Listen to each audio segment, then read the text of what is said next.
सूता बजरिया हो। हम सब बुझते हैं होशियारी आवल हो हरिया हो रानी से जरिया हो सटी के सूता बजरिया हो।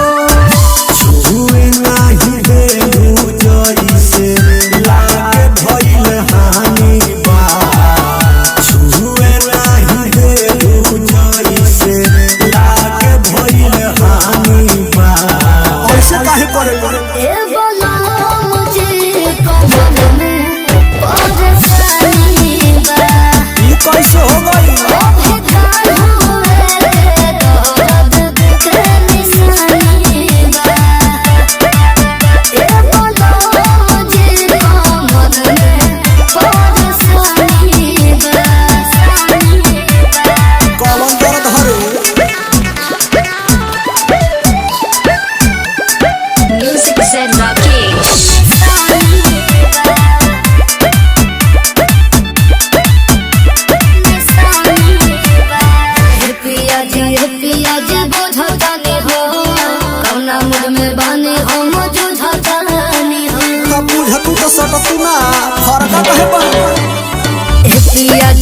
पिया जी बुझता नहीं हो कौना मुड में बानी हम